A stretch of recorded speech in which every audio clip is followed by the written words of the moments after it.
ശരി, എഴുതിയില്ല. ഓക്കെ, അപ്പൊ നമുക്കിനി ലാസ്റ്റ് ടോപ്പിക്കാണ് ബ്ലഡ്. ഓക്കെ, ബ്ലഡിന് രണ്ട് കമ്പോണൻസ് ആയിട്ട് ഡിവൈഡ് ചെയ്യും. ഒന്ന് ഫോംഡ് എലമെന്റ്സും രണ്ട് പ്ലാസ്മ. എങ്ങനെ? ഒന്ന് ഫോംഡ് എലമെന്റ്സും രണ്ട് പ്ലാസ്മ. അപ്പൊ ബ്ലഡിനെ രണ്ട് കമ്പോണൻസ് ആയിട്ട് ഡിവൈഡ് ചെയ്യുന്നു. ഒന്ന് ഫോംഡ് എലമെന്റ്സും രണ്ട് പ്ലാസ്മ. പ്ലാസ്മ എത്ര പെർസെന്റേജ് ആണ്? 55% ആണ്. ഫോംഡ് എലമെന്റ്സ് എത്ര പെർസെന്റേജ് ആണ്? 43% ആണ്. ഫോംഡ് എലമെന്റ്സ് മൂന്ന് ടൈപ്പ് ഉണ്ട്. RBC, WBC, platelets. അതായത് ബ്ലഡിൽ കാണുന്ന സെൽസ് ആണ്. അതാണ് ഫോംഡ് എലമെന്റ്. ബ്ലഡിൽ കാണുന്ന സെൽസ് ആണ് ഫോംഡ് എലമെന്റ്സ്. ഏതൊക്കെയുണ്ട്? RBC, WBC, platelets. ഇതില് WBC 5 ടൈപ്പ് ഉണ്ട്. WBC 5 ടൈപ്പ് ഉണ്ട്. പേര് വായിച്ച്: neutrophil, eosinophil, basophil, monocyte, lymphocyte. Okay, ഇതിൽ ഈ മൂന്നും നിങ്ങൾ ശ്രദ്ധിച്ചേ. ന്യൂട്രോഫിലും ഈസ്നോഫിലും ബേസോഫിലും നോക്കിയാൽ കുറെ ഡോട്ട് കിടക്കുന്നുണ്ടോ? അല്ല, ആ ഡോട്ട് മോണോസൈറ്റിലും ലിംഫോസൈറ്റിലും ഉണ്ടോ? ഇല്ല. ഈ ഡോട്ടിന്റെ പേരാണ് ഗ്രാന്യൂൾ. എന്തെന്ന് പറയും? ഗ്രാന്യൂൾസ്. ഓക്കെ, ഗ്രാന്യൂൾസ് ഉള്ളതിന് നമ്മൾ വിളിക്കുന്ന പേര് ഗ്രാനുലോസൈറ്റ്. അപ്പൊ ഏതൊക്കെയാണ് ഗ്രാനുലോസൈറ്റ്? ന്യൂട്രോഫിലിനകത്ത് ഗ്രാനുൾസ് ഉണ്ടല്ലോ, ഈസ്നോഫിലിനകത്ത് ഗ്രാനുൾസ് ഉണ്ടല്ലോ, ബേസോഫിലിനകത്ത് ഗ്രാനുൾസ് ഉണ്ടല്ലോ. അപ്പൊ ഈ മൂന്നിനെയും ചേർത്ത് പറയുന്ന പേര് ഗ്രാനുലോസൈറ്റ്. ഇനി മോണോസൈറ്റിനകത്ത് ഗ്രാനുൾസ് ഉണ്ടോ? ഇല്ല. ലിംഫോസൈറ്റിന് ഗ്രാനുൾസ് ഉണ്ടോ? ഇല്ല. അതിന്റെ പേര് A granulocyte. Okay, A means absent. Okay, ഇനി നിങ്ങൾ നോക്കിയാൽ മനസ്സിലാവും ന്യൂട്രോഫില് എത്ര പെർസെന്റേജ് ആണ്? 60 to 65%. അല്ലേ? ഈ അഞ്ചെണ്ണത്തിൽ ഏറ്റവും കൂടുതൽ ഏതാ? ന്യൂട്രോഫിലാണ് അല്ലേ? സെക്കൻഡ് ഏതാ? ലിംഫോസൈറ്റ് ആണ് അല്ലേ? എക്സാമിന് നീറ്റിനൊക്കെ ചോദിക്കുന്നതാണ്. ഏറ്റവും ലോവസ്റ്റ് ഏതാ? ഏറ്റവും ലോവസ്റ്റ് ബേസോഫിൽ അല്ലേ? ബേസോഫിൽ അല്ലേ ഏറ്റവും ലോവസ്റ്റ് അല്ലേ? ഓ, നമുക്കിനി ഇതിനകത്ത് ഓരോന്നിനെ കുറിച്ചും പഠിക്കണം. പിന്നെ നമ്മുടെ NCERT ഇല്ലാത്തൊരു കാര്യമുണ്ട്. ഇതിന്റെ ന്യൂക്ലിയസ്, ന്യൂട്രോഫിന്റെ ന്യൂക്ലിയസ് ഉണ്ടോ? ഇങ്ങനെ പോലെ ഇരിക്കുന്നുണ്ടോ? അതിനെ പറയുന്ന പേര് മൾട്ടി ലോക്ക്. ന്യൂട്രോഫിലിന്റെ ന്യൂക്ലിയസ് എങ്ങനെയാണ്? Multi lobe. ഈസ്നോഫിലിന്റെ ന്യൂക്ലിയസ് നമ്മുടെ പഴയ ഫോൺ റിസീവർ ഇങ്ങനത്തെ കൊളംബിയോട്ട് സംഭവം ഇങ്ങനെ സംസാരിക്കുന്നത്, അതിന്റെ ഫോൺ റിസീവർ ഷേപ്പാണ്. ബേസോഫിൽ പ്രത്യേകിച്ച് ഷേപ്പ് ഇല്ല. മോണോസൈറ്റ് ന്യൂക്ലിയസ് കിഡ്നി ഷേപ്പാണ്. ഉണ്ടോ? ഇതാണെങ്കിൽ റൗണ്ട് ഷേപ്പ്. ഓക്കെ, അപ്പൊ നമുക്ക് ഇതിനകത്ത് ഓരോന്നും RBC യെ കുറിച്ച് പഠിക്കണം, WBC യെ കുറിച്ച് പഠിക്കണം, പ്ലേറ്റ്ലെറ്റിനെ കുറിച്ച് പഠിക്കണം. ഇനി പ്ലാസ്മ എത്ര പെർസെന്റേജ് ആണ്? പ്ലാസ്മ 55% ആണ് അല്ലേ? ഈ പ്ലാസ്മയില് 90 തൊട്ട് 92% വരെ വാട്ടറാണ്. പ്ലാസ്മയില് 90 തൊട്ട് 92% വരെ വാട്ടറാണ്. അപ്പൊ ആലോചിക്കണം, നമ്മുടെ ബ്ലഡില് ഏറ്റവും പ്രധാനപ്പെട്ട ഒരാള് വാട്ടറാണ് അല്ലേ? നമ്മുടെ ബ്ലഡിലെ ഏറ്റവും പ്രധാനപ്പെട്ട ഒരാളാണ് വാട്ടർ. എത്ര പെർസെന്റേജ്? 92% ആണ്. അപ്പോ ഇത് സൂചിപ്പിക്കുന്നുണ്ട് നമ്മൾ കൃത്യമായിട്ട് വെള്ളം കുടിച്ച് കൃത്യമായി വെള്ളം കുടിക്കുന്ന ശീലം വേണം. കാരണം പ്ലാസ്മയിൽ എത്ര പെർസെന്റേജ് ആണ് വെള്ളം?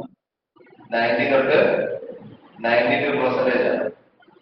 അപ്പൊ നമ്മുടെ വെള്ളം കുടിക്കുന്ന ശീലം കുറവാണെങ്കിൽ പ്ലാസ്മയിൽ വെള്ളത്തിന്റെ അളവ് എന്ത് കുറയും. അത് ബ്ലഡിന്റെ ഒഴുക്കിനെ ബാധിക്കും. ആ ബ്ലഡിന്റെ സ്പീഡൊക്കെ കുറയും. മനസ്സിലായോ? അപ്പോ വെള്ളത്തിന് ഏറ്റവും വലിയ പ്രാധാന്യമുണ്ട്. പ്ലാസ്മയുടെ 90 തൊട്ട് 92% മനസ്സിലായോ? ബാക്കി വരുന്ന 6 to 8% പ്രോട്ടീൻസ്. എന്താണ്? പ്രോട്ടീൻസ് ആണ്. അതിന് എക്സാമ്പിൾ കൊടുത്തിട്ടുണ്ട്. ഏതൊക്കെയാണ്? ഒന്ന് ഫൈബ്രിനോജൻ. എന്താ ഫൈബ്രിനോജൻ?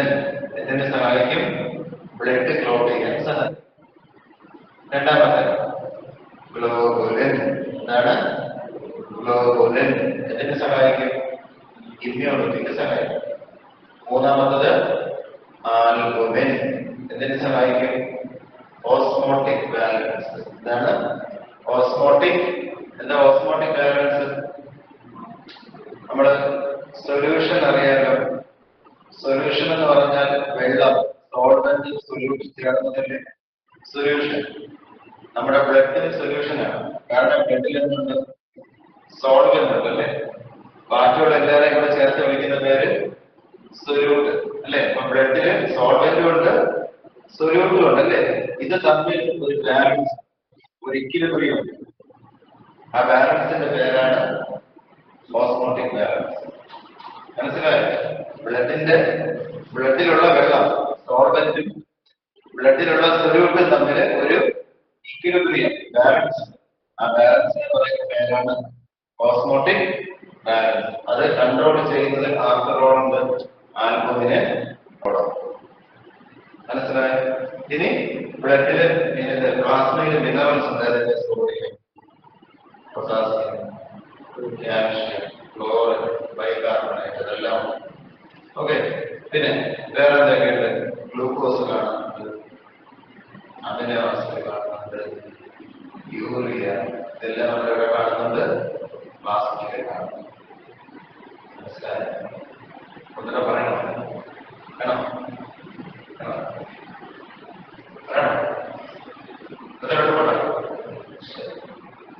അപ്പൊ നമുക്കിനി ഓരോന്നായിട്ട് പഠിക്കണം. RBC പഠിക്കണം, WBC പഠിക്കണം, ഡയറ്റ് പഠിക്കണം. ഓക്കെ.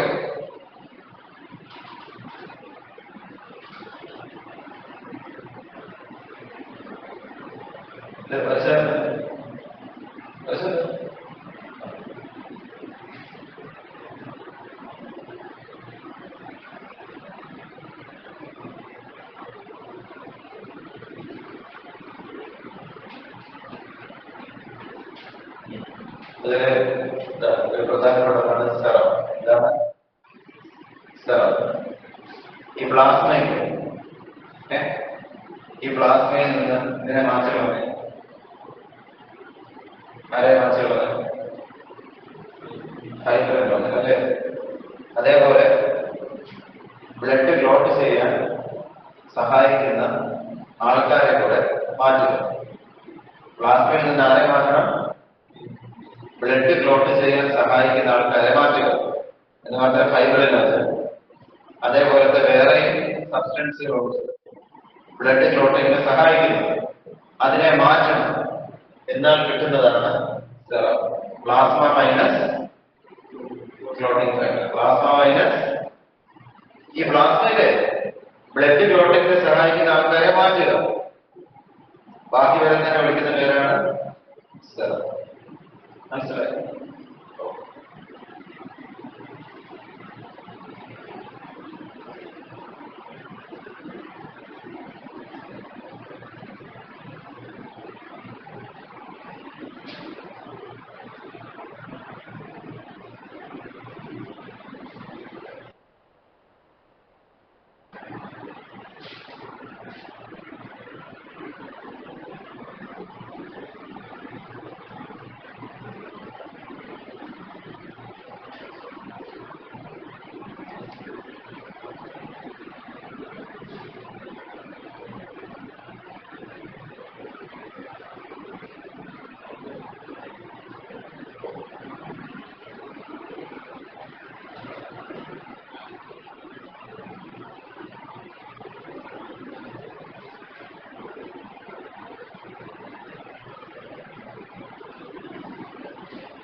ശരി.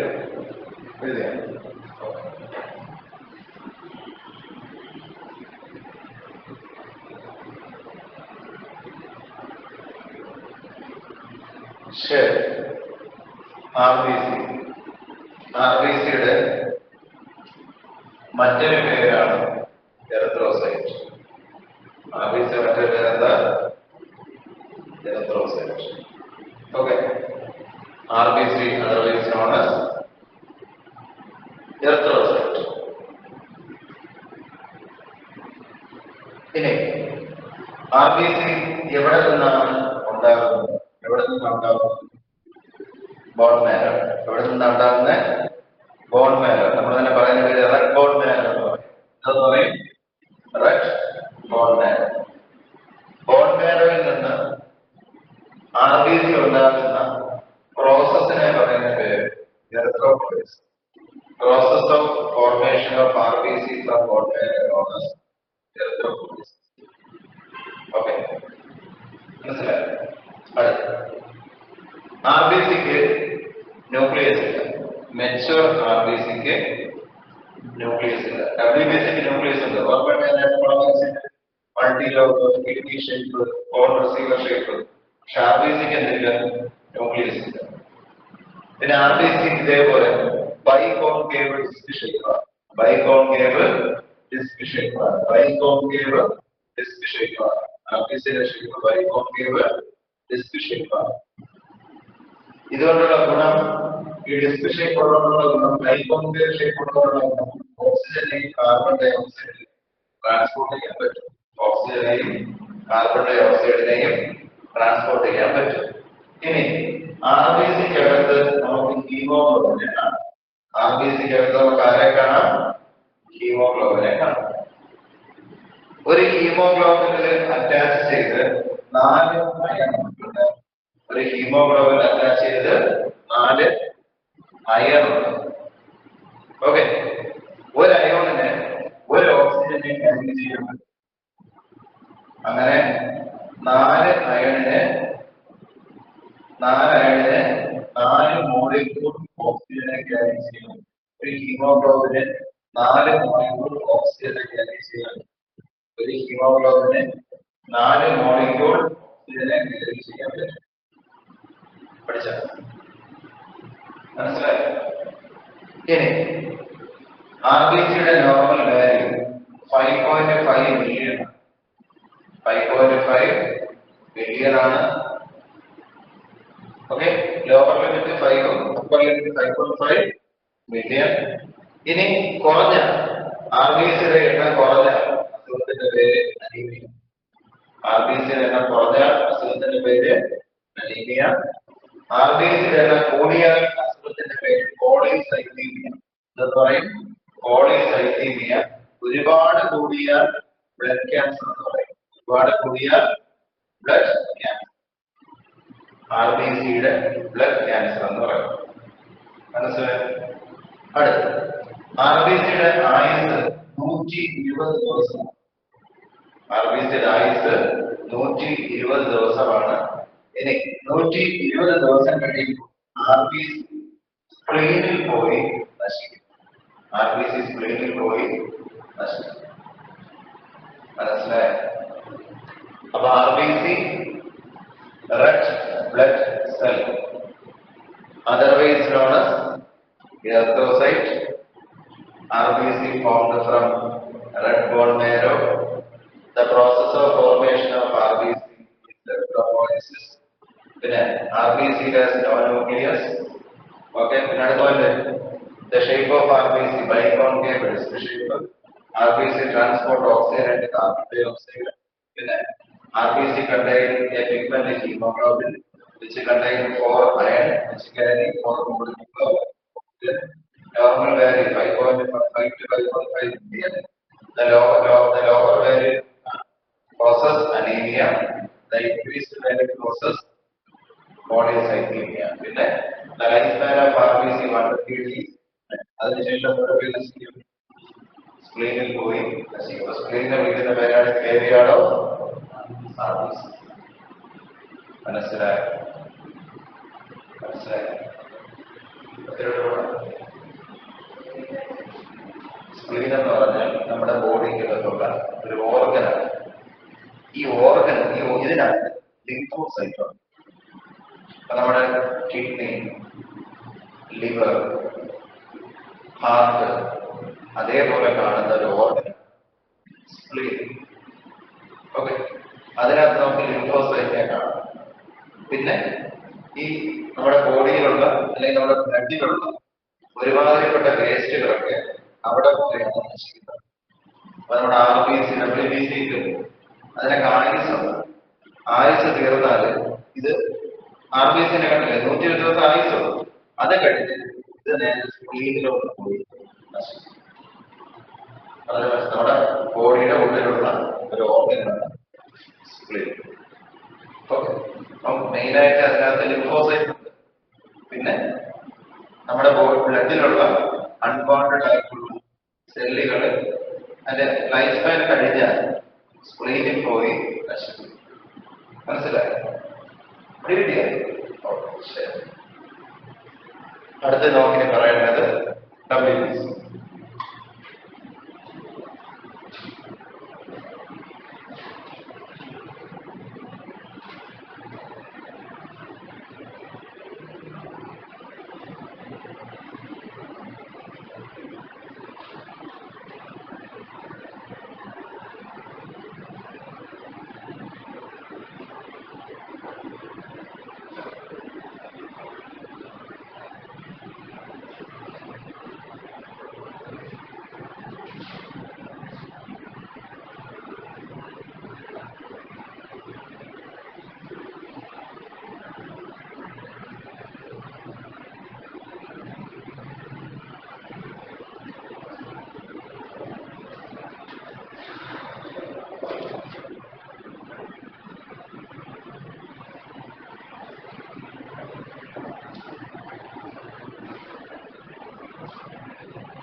WBC. വേറെ വേറെ വൈറ്റ് ബ്ലഡ് സെൽ അല്ലെങ്കിൽ ല്യൂക്കോസൈറ്റ്. WBC ഉണ്ടാകുന്നത് ബോൺ മാരോയിൽ നിന്നാണ്. ഓക്കെ, WBC ഉണ്ടാകുന്ന പ്രോസസ്സിന്റെ പേരാണ് ല്യൂക്കോപോയസിസ്. എന്താണ് പേര്?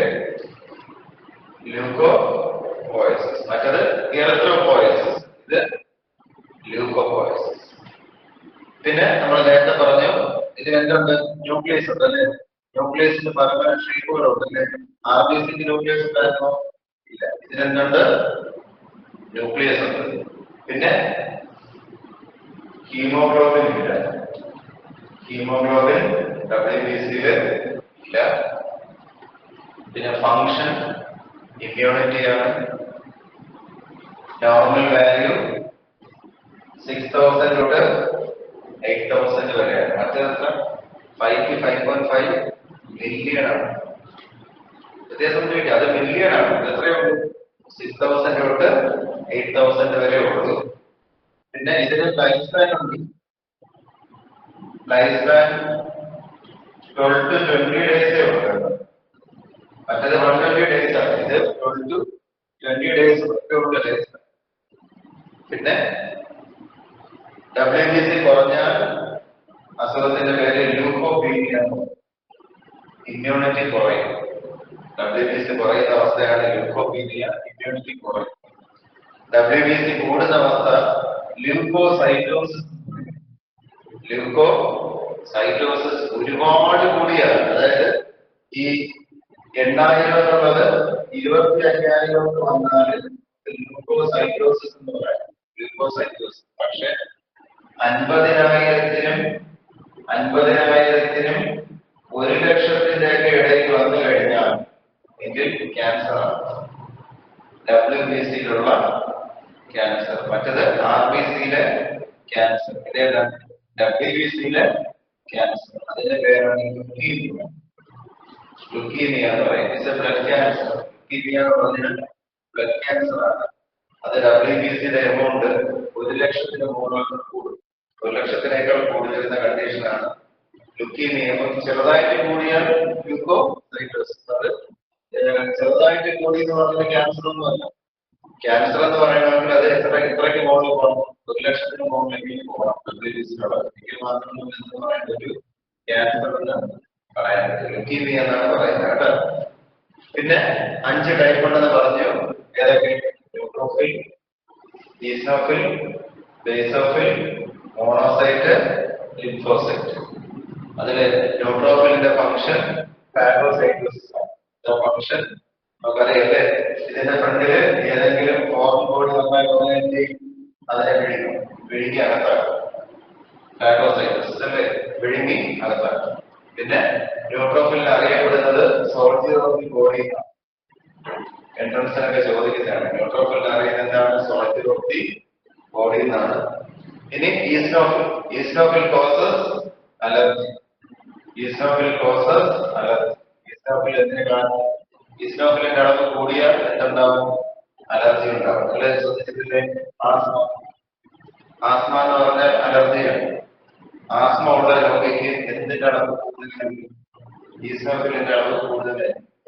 അതുപോലെ ചില ആൾക്കാർക്ക് രാത്രി ഉറങ്ങാൻ കിടക്കുമ്പോൾ ഫാൻ ഇട്ടാൽ മതി. ചില ആൾക്കാർക്ക് ഉറങ്ങി രാവിലെ എണീക്കുമ്പോൾ കുറച്ച് നേരത്തേക്ക് തുമ്മലിടും. കുറച്ച് പൊടി അടിച്ചാൽ മതി തുമ്മലിടും. അങ്ങനെയൊക്കെയുള്ള അത് അലർജിയാണ്. ഈ അലർജിക്ക് കാരണം എന്താണ്? ഈസ്നോഫിലിന്റെ അളവ് കൂടുന്നത് കൊണ്ടാണ്. മനസ്സിലായി? അടുത്ത് ബേസോഫിൽ.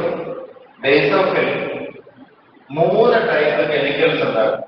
ബേസോഫിൽ 3 ടൈപ്പ് കെമിക്കൽസ് ഉണ്ടാകും. Histamine, serotonin, heparin. ഏതൊക്കെ? Histamine, serotonin, heparin. ഇത് ഇൻഫ്ലമേഷൻ കാരണമാണ്. അപ്പൊ നമ്മുടെ കൊതുകടിക്കുന്നില്ലേ? കൊതുകടിക്കുമ്പോൾ ദേഹമൊക്കെ ചുവന്നിങ്ങനെ നനച്ചിട്ടില്ലേ? ബൾജ് ചെയ്ത് വരില്ലേ?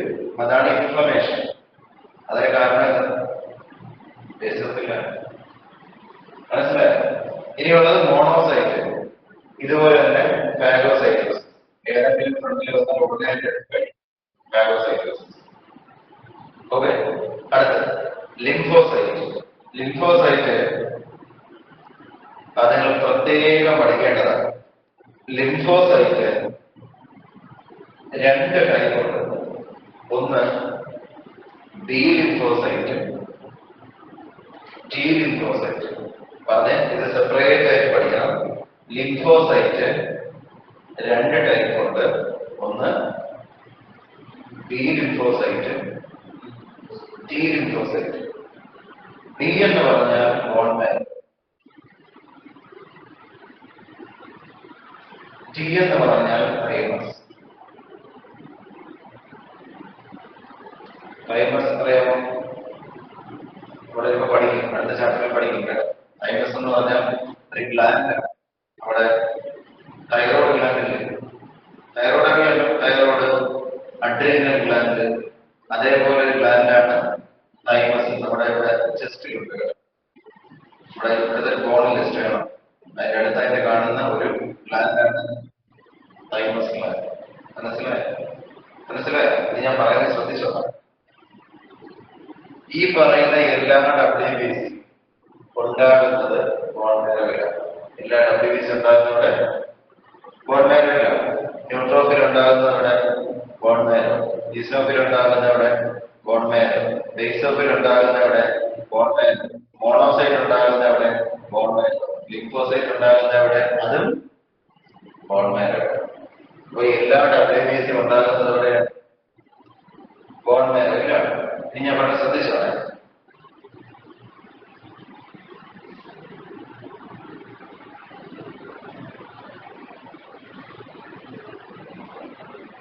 സങ്കല്പിച്ചോളെ, കുറെ ലിംഫോസൈറ്റ് എവിടെ ഉണ്ടായി? കുറെ ലിംഫോസൈറ്റ് എവിടെ ഉണ്ടായി? ബോൺ മാരോയിൽ ഉണ്ടായി. എന്നിട്ട് ഇതിൽ കുറച്ച് ലിംഫോസൈറ്റ് ഇവിടെ നിന്ന് ഇറങ്ങി എവിടെ പോയിരിക്കും? എവിടെ പോവും? തൈമസിൽ പോകും. അങ്ങനെ പോകുന്ന ലിംഫോസൈറ്റിനെ വിളിക്കുന്ന പേരാണ് ടി ലിംഫോസൈറ്റ്. മനസ്സിലായി? ശരിക്കും ഇത് രണ്ടും ഉണ്ടാകുന്നത് എവിടെ തന്നെയാണ്? ബോൺ മാരോയിലാണ്. പിന്നെ അതിൽ ഒരു വിഭാഗം എന്തുകൊണ്ട് ടി ലിംഫോസൈറ്റ്? അത് ജനിച്ചതിന് ശേഷം എങ്ങോട്ട് പോകും? തൈമസിൽ പോകും. മനസ്സിലായി? ആ ലിംഫോസൈറ്റിനെ വിളിക്കുന്ന പേരാണ് ടി ലിംഫോസൈറ്റ്. ഇവിടെ തന്നെ ഉള്ളവരെ വിളിക്കുന്ന പേര് ബി ലിംഫോസൈറ്റ്. ശരിക്കും ടി ലിംഫോസൈറ്റ് എന്ന് പറഞ്ഞാൽ തൈമസിനകത്തുണ്ടായ ലിംഫോസൈറ്റ് എന്നാണ്. ശരിക്കും ഉണ്ടാകുന്ന എവിടെയാണ്? ബോൺ മാരോയിലാണ്. പക്ഷെ ചില ആൾക്കാർ ബോൺ മാരോയിൽ ജനിച്ചതിന് ശേഷം തൈമസിലോട്ട് പോകും. അവിടെ ഇരുന്ന് വളരും ടി ലിംഫോസൈറ്റ്. പക്ഷെ ബോൺ മാരോയ്ക്കകത്ത് തന്നെ ഇരുന്ന് വളരുന്നത് ബി ലിംഫോസൈറ്റ്. മനസ്സിലായോ? ഇതില് ബി ലിംഫോസൈറ്റ് ആണ് ആന്റിബോഡി ഉണ്ടാക്കുന്നത്. ബി ലിംഫോസൈറ്റ് എന്തുണ്ടാക്കും? ആന്റിബോഡി ഉണ്ടാക്കും. ബി ലിംഫോസൈറ്റ് എന്തുണ്ടാക്കും? ആന്റിബോഡി ഉണ്ടാക്കും. അതേ തന്നെ ടി ലിംഫോസൈറ്റ് ആന്റിബോഡി ഒന്നും ഉണ്ടാക്കും. ബി ലിംഫോസൈറ്റ് ആന്റിബോഡി ഉണ്ടാക്കുന്നില്ല. പക്ഷെ ബി ലിംഫോസൈറ്റിനെ ആന്റിബോഡി ഉണ്ടാക്കാൻ സഹായിക്കും. മനസ്സിലായോ? ബി ലിംഫോസൈറ്റ് ആന്റിബോഡി ഉണ്ടാക്കും. പക്ഷെ ടി ലിംഫോസൈറ്റ് ആന്റിബോഡി ഉണ്ടാക്കുന്നില്ല. അവരെ ആരെ സഹായിക്കും? ബി ലിംഫോസൈറ്റിന്റെ ആന്റിബോഡി ഉണ്ടാക്കാൻ. മനസ്സിലായോ? അതാണ് ഞാൻ പ്രത്യേകിച്ച് എടുത്ത് പഠിക്കണമെന്ന് പറഞ്ഞത്. ലിംഫോസൈറ്റ് രണ്ട് ടൈപ്പ് ഉണ്ട്. ഏതൊക്കെ? B lymphocyte, T lymphocyte. B lymphocyte B എന്ന് പറഞ്ഞാൽ എന്താ? Bone marrow. ടി എന്ന് പറഞ്ഞാൽ തൈമസ് ആണ്. അപ്പൊ ഇതിന്റെ വ്യത്യാസം എന്താ? ടി ലിംഫോസൈറ്റ് തൈമസിലാണോ ഉണ്ടാകുന്നത്? അല്ല. ശരിക്കും ലിംഫോസൈറ്റ് എവിടെയാണ് ഉണ്ടാകുന്നത്? ബോൺ മാരോയിലാണ്. എന്നിട്ട് ചില ലിംഫോസൈറ്റ് അവിടെ നിന്ന് ഇറങ്ങി എവിടെ വരും? തൈമസിൽ വരും. ശരിക്കും തൈമസിനകത്താണോ ഉണ്ടായത്? അല്ല. ഉണ്ടായത് എവിടെയാണ്? ബോൺ മാരോയിലാണ്. അതിൽ ചില ആൾക്കാർ അവിടെ നിന്ന് ഇറങ്ങി തൈമസിൽ വരും. അങ്ങനെ തൈമസിൽ വന്ന ആൾക്കാരെ വിളിക്കുന്ന പേര് ടി ലിംഫോസൈറ്റ്. പക്ഷെ ബാക്കി അവിടെ ഇരിക്കുന്ന ആൾക്കാരെ വിളിക്കുന്ന പേര് ബി ലിംഫോസൈറ്റ്. ഒറിജിനലി രണ്ടും ഉണ്ടായത് എവിടെ തന്നെയാണ്? ബോൺ മാരോയിൽ. മനസ്സിലായി? ഇതിൽ ബി ലിംഫോസൈറ്റ് ആണ് എന്തുണ്ടാക്കുന്നത്? ആന്റിബോഡീസിനെ ഉണ്ടാക്കി നമുക്ക് എന്ത് തരുന്നത്? ഇമ്മ്യൂൺ ഇമ്മ്യൂണിറ്റി തരുന്നത്. പക്ഷെ ടി ലിംഫോസൈറ്റ് ആന്റിബോഡീസ് ഉണ്ടാക്കും ഇല്ല. പകരം ടി ലിംഫോസൈറ്റിനെ ആന്റിബോഡി ഉണ്ടാക്കാൻ മനസ്സിലായി പറയണം വേണം. നോക്കി നോക്കൂ, ഏതെങ്കിലും പോയിന്റ് റിപ്പീറ്റ് ചെയ്യണം നോക്കിയാൽ.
Eosinophil causes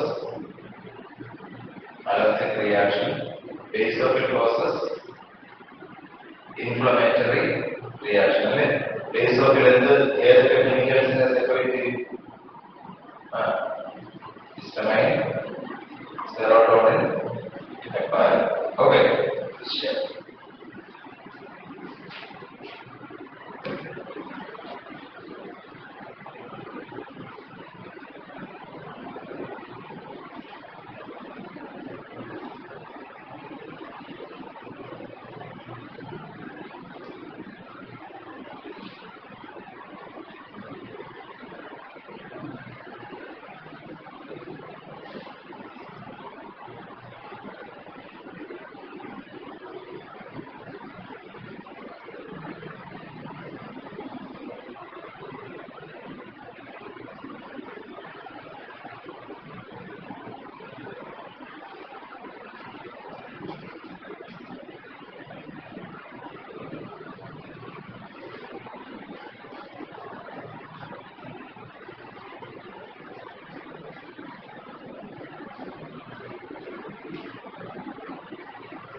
okay, platelets.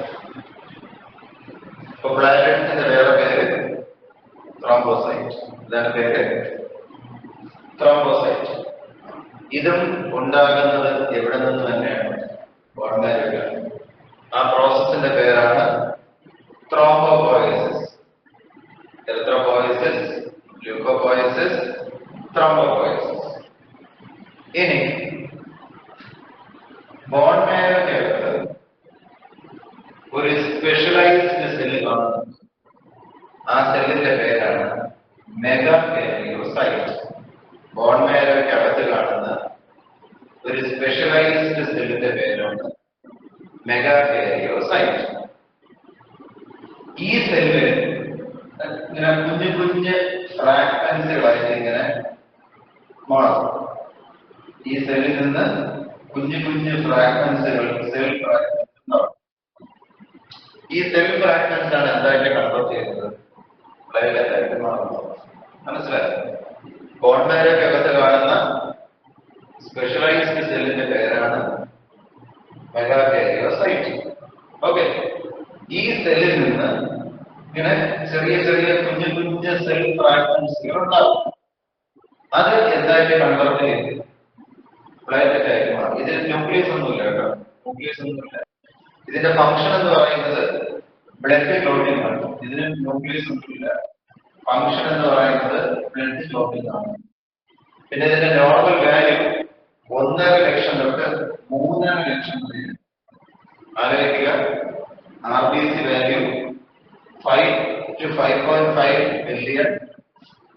പിന്നെ WBC വാല്യൂ 6,000 to 8,000.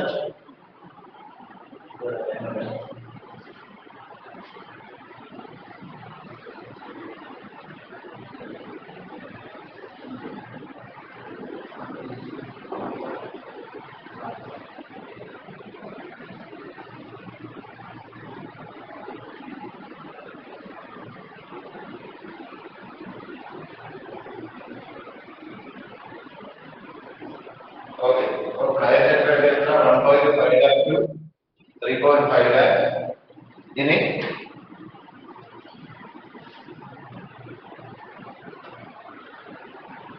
ഇതിന്റെ വാല്യൂ കുറഞ്ഞാൽ, പ്ലേറ്റ്ലെറ്റിന്റെ വാല്യൂ കുറഞ്ഞാൽ ആ അസുഖത്തിനെ പറയുന്ന പേരാണ് ത്രോംബോസൈറ്റോപീനിയ. ത്രോംബോസൈറ്റോപീനിയ. പ്ലേറ്റ്ലെറ്റിന്റെ വാല്യൂ കുറഞ്ഞാൽ ആ അസുഖത്തിന്റെ പേര് ത്രോംബോസൈറ്റോപീനിയ. വാല്യൂ കൂടിയാൽ അതിന്റെ പേര് ത്രോംബോസൈറ്റോസിസ്. പേര് ത്രോംബോസൈറ്റോസിസ്. ഒരുപാട് കൂടിയാൽ ബ്ലഡ് ക്യാൻസർ. മനസ്സിലായോ? അപ്പൊ 1.5 ലക്ഷത്തിൽ താഴെ പോയി കഴിഞ്ഞാൽ ത്രോംബോസൈറ്റോപീനിയ. 3.5 ലക്ഷത്തിന് മുകളിൽ പോയാൽ ത്രോംബോസൈറ്റോസിസ്. പഠിച്ച മനസ്സിലായോ? അപ്പം കുറഞ്ഞാലുള്ള പ്രശ്നം എന്താ? ബ്ലഡ് ക്ലോട്ടിംഗ് പ്രോപ്പറായിട്ട് നടക്കില്ല. കൂടിയ പ്രശ്നം എന്താണെന്നറിയോ? അനാവശ്യമായിട്ടുള്ള സെല്ലുകള് ബ്ലഡിൽ നിറയാൻ തുടങ്ങും. ബ്ലഡിന്റെ ഒഴുക്കിനെ ബാധിക്കും. അത് പിന്നെ തുടർന്ന് അറ്റാക്കിലൂടെ ഹാർട്ട് അറ്റാക്കിലൂടെ മനസ്സിലായോ? കൂടിക്കഴിഞ്ഞാൽ നമ്മളിപ്പം ഈ വേസ്റ്റ് വാരി തട്ടുന്ന പോലെ ബ്ലഡിനകത്ത് വേസ്റ്റ് നിറഞ്ഞിടക്കും. അവനെ മനസ്സിലായി? അപ്പൊ അങ്ങനെ നിറഞ്ഞിടക്കുള്ള ഈ ഒഴുക്കിന്റെ സ്പീഡ് കുറയും. അങ്ങനെ വരുമ്പോൾ ഹാർട്ടിന് കംപ്ലൈന്റ് വന്ന് ഹാർട്ട് അറ്റാക്ക് വരാൻ സാധ്യത കൂടുതലാണ്. മനസ്സിലായി? പിടികിട്ടിയ അടുത്ത പോട്ടെ. മനസ്സിലായോ? RBC WBC പ്ലേറ്റ്ലെറ്റ് പിടികിട്ടിയ അടുത്ത പോട്ടെ. ശരി.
blood clotting or blood coagulation. Blood clotting or blood coagulation. അപ്പോൾ നമുക്കറിയാം നമ്മൾ എവിടെയെങ്കിലും ചെന്ന് വീണ് കഴിഞ്ഞാൽ മുറിയും അല്ലേ? മുറിവ് ഉണ്ടായി കഴിഞ്ഞാൽ എന്ത് ബ്ലഡ് പോകും. കുറച്ച് സമയം കഴിയുമ്പോൾ അതെന്ത് ക്ലോട്ടിങ്. ശരിയല്ലേ? അല്ലേ? അത് എങ്ങനെയെന്നാണ് പറയാൻ പോകുന്നത്. ഓക്കെ, അപ്പൊ നമ്മൾ എവിടെയെങ്കിലും ചെന്ന് വീണു എന്ന് വിചാരിക്കും. അവിടെയുള്ള ടിഷ്യൂസിന് എന്ത് സംഭവിക്കും? ഡാമേജ് സംഭവിക്കും അല്ലേ? ടിഷ്യൂസിന് ഡാമേജ് അല്ലേ? ഒലഞ്ഞ് വീഴുമ്പോൾ ഡാമേജ് സംഭവിക്കും. അപ്പൊ ആ വഴിക്ക് എന്തെടുക്കാൻ തുടങ്ങും? ബ്ലഡ് എടുക്കാൻ തുടങ്ങും അല്ലേ? ബ്ലഡ് എടുക്കാൻ തുടങ്ങുമ്പോൾ ആ സ്ഥലത്തോട്ട് ആരത്തും പ്ലേറ്റ്ലെറ്റുകൾ വന്നിങ്ങനെ കൂട്ടം തുടങ്ങി തുടങ്ങും. അതാണ് ക്ലംപ്ഡ് പ്ലേറ്റ്ലെറ്റ് എന്ന് പറയുന്നത്. മനസ്സിലായോ? ഇഞ്ചുറി പറ്റും, ആ സ്ഥലത്തുള്ള ടിഷ്യൂസിന് ഡാമേജ് സംഭവിക്കും. അവിടെ കൂടെ ബ്ലഡ് എടുക്കാൻ തുടങ്ങും. ബ്ലഡ് എടുക്കാൻ തുടങ്ങുമ്പോൾ അവിടെ ആരത്തും പ്ലേറ്റ്ലെറ്റ് അല്ലേ?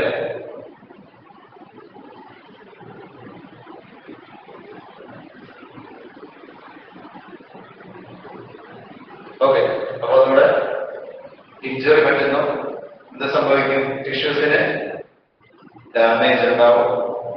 ഇപ്പൊ ബ്ലഡ് പോകും അല്ലേ? അപ്പൊ ആ സ്ഥലത്തോട് ആരോടെങ്കിലും എത്തും? പ്ലേറ്റ്ലെറ്റ് എത്തും അല്ലേ? എത്തൂലേ? എത്തിയിട്ട് അതെല്ലാം കൂടെ ചേർന്ന് ഒരു ഗ്രൂപ്പായിട്ട് അതാണ് ക്ലംപ്ഡ് പ്ലേറ്റ്ലെറ്റ് അല്ലേ? ഇനി ഇത് രണ്ടും കൂടെ ചേർന്ന് ഒരു സബ്സ്റ്റൻസ് റിലീസ് ചെയ്യും. ആ സബ്സ്റ്റൻസിന്റെ പേരാണ് ത്രോംബോപ്ലാസ്റ്റ്. ഡാമേജ് വന്ന ടിഷ്യൂ പ്ലേറ്റ്ലെറ്റും കൂടെ ചേർന്ന് ഒരു സബ്സ്റ്റൻസ് റിലീസ് ചെയ്യും. അതിന്റെ പേരാണ് ത്രോംബോപ്ലാസ്റ്റ്. ഓക്കെ, അപ്പം ഇത് രണ്ടും കൂടെ ചേർന്ന് ഒരു സബ്സ്റ്റൻസ് റിലീസ് ചെയ്യും. അതിന്റെ പേരാണ് ത്രോംബോപ്ലാസ്റ്റ്. ഈ ത്രോംബോപ്ലാസ്റ്റിൻ ഒരു എൻസൈമിനെ പ്രൊഡ്യൂസ് ചെയ്യും. ത്രോംബോപ്ലാസ്റ്റിൻ ഒരു എൻസൈമിനെ പ്രൊഡ്യൂസ് ചെയ്യും. ആ എൻസൈമിന്റെ പേര് ത്രോംബോകൈനേസ്. എന്താണ് പേര്? ത്രോംബോകൈനേസ്. ത്രോംബോകൈനേസ് എന്ന എൻസൈം കാൽഷ്യത്തിന്റെ പ്രസൻസിൽ ബ്ലഡിലുള്ള ഇനാക്റ്റീവ് ആയിട്ടുള്ള ത്രോംബിനാക്കി മാറ്റും. മനസ്സിലായോ? അതിനെ പറഞ്ഞ് ഇഞ്ചറി പറ്റുന്നു, ടിഷ്യൂസിന് ഡാമേജ് ഉണ്ടാവും. ആ സ്ഥലത്തോട്ട് ആര് പ്ലേറ്റ്ലെറ്റ്സ് വരും അല്ലേ? ആണോ അല്ലേ?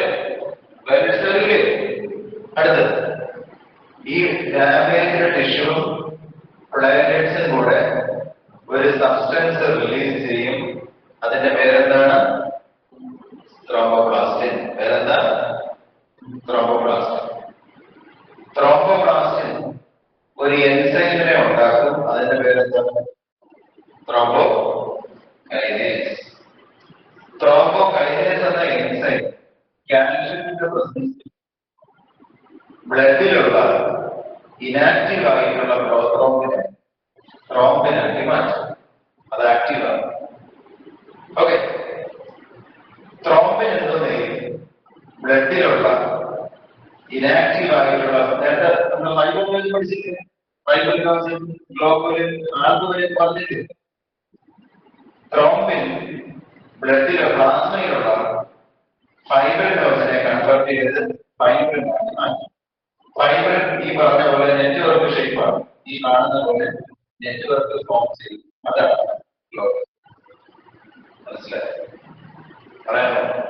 ഒന്നര പറഞ്ഞ ആദ്യം ഇഞ്ചറി പറ്റിയ സ്ഥലത്തെ ഡാമേജ് ടിഷ്യൂ ഡാമേജ് ഉണ്ടാവും.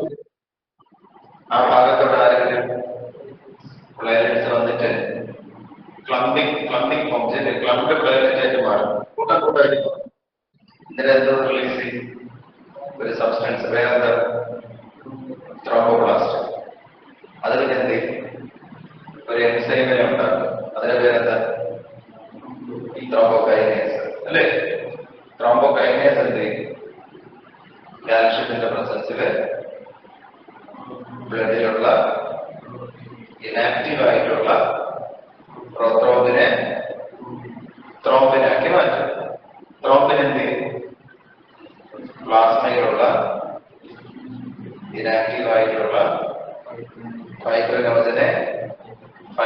ആക്കി മാറ്റും. ഫൈബർ ഇതേപോലെ ഒരു നെറ്റ്വർക്ക് ഫോം ചെയ്യും. അതാണ് ഫ്ലോ. ഇങ്ങനെയാണ് നമ്മുടെ ബോഡി മുറിഞ്ഞാൽ ബ്ലഡ് ക്ലോട്ട് ആകുന്നത്, ബ്ലഡ് നിൽക്കുന്നത്. മനസ്സിലായോ? ഒന്നുകൂടെ പറയണം, വേണം പറ, ഒന്നുകൂടെ പറയണോ, വേണോ? അടുത്ത എവിടെ പോട്ടെ? മനസ്സിലായോ? ശരി.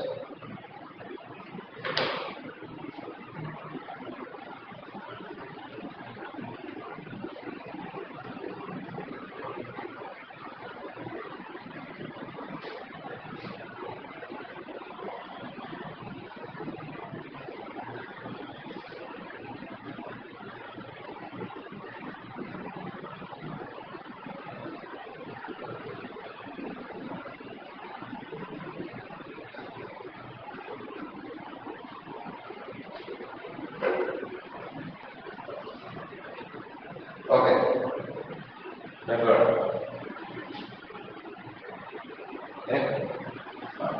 ഒരു 15 മിനിറ്റ്